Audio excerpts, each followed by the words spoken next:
കാട്ടാനകളിൽ നിന്നും ജനങ്ങളെ രക്ഷിക്കാൻ വനം വകുപ്പ് എടുത്ത കിടങ്ങ് കാരണം കാട്ടാന ശല്യം രൂക്ഷമായ അവസ്ഥയിലാണ് പത്തനാപുരം പിറവന്തൂരിലെ ജനങ്ങൾ. നാട്ടിലിറങ്ങിയ കാട്ടാനകളെ കാട്ടിലേക്ക് തുരത്താതെയാണ് കിടങ്ങ് നിർമ്മിച്ചത്. വെളുക്കാൻ തേച്ചത് പാണ്ടായി എന്ന അവസ്ഥയിലാണ് പത്തനാപുരം മണ്ഡലത്തിലെ കറവൂർ, മഹാദേവർമൺ, പുനലൂർ മണ്ഡലത്തിലെ ചാലിയക്കര, ചെറുകടവ്, മൂലമൺ, 16-ാം ഫില്ലിംഗ് എന്നീ പ്രദേശങ്ങളിലെ ജനങ്ങൾ.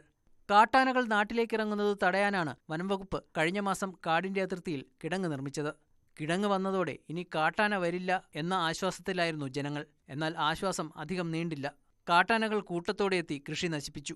അപ്പോഴാണ് മനസ്സിലാകുന്നത് നേരത്തെ നാട്ടിലിറങ്ങിയ കാട്ടാനകൾ നാട്ടിൽ തന്നെയുണ്ടെന്ന്. കിടങ്ങ് നിർമ്മാണ സമയത്ത് വനാതിർത്തിയോട് ചേർന്നുള്ള കേരള ഫോറസ്റ്റ് ഡെവലപ്മെന്റ് കോർപ്പറേഷന്റെ പറങ്കിമാവിൻ തോട്ടത്തിൽ 6 കാട്ടാനകൾ നിലയുറപ്പിച്ചിരുന്നു.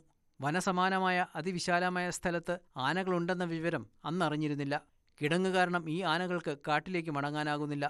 അടിയന്തരമായി വനം വകുപ്പ് ഈ കിടങ്ങുകൾ പൊളിച്ച്, ഒരു ഭാഗത്തെ കിടങ്ങുകൾ പൊളിച്ച് ഈ ആനയെ കയറ്റി, ഈ കാട്ടാനകളെ കയറ്റി ഓടിച്ച് അകത്ത് വനത്തിലേക്ക് വിടണം. അല്ലെങ്കിൽ ഇത് ജനവാസ മേഖല ഇറങ്ങി അവർക്ക് പോകാൻ കഴിയുന്നില്ല. ആൾക്കാർ കൃഷിയിടങ്ങളെല്ലാം നശിപ്പിക്കുന്നു. അവർക്ക് തിരികെ കാട്ടിലേക്ക് പോകാൻ കഴിയാത്ത 6 ആനകളും ഒരുമിച്ചാണ് കൃഷിയിടത്തിലെത്തുന്നത്. വിഷയം ചൂണ്ടിക്കാട്ടിയിട്ടും വനംവകുപ്പ് അധികൃതർ അനങ്ങുന്നില്ലെന്ന് നാട്ടുകാർ പരാതിപ്പെടുന്നു. നിർമ്മിച്ച കിടങ്ങുകളുടെ കുറച്ചു ഭാഗം പൊളിച്ച് ജനവാസ മേഖലയിലുള്ള ആനകളെ അതുവഴി വനത്തിലേക്ക് തുരത്തിവിട്ട് വീണ്ടും കിടങ്ങ് പഴയപടിയാക്കണമെന്നാണ് നാട്ടുകാരുടെ ആവശ്യം. ന്യൂസ് 18 പുനലൂർ.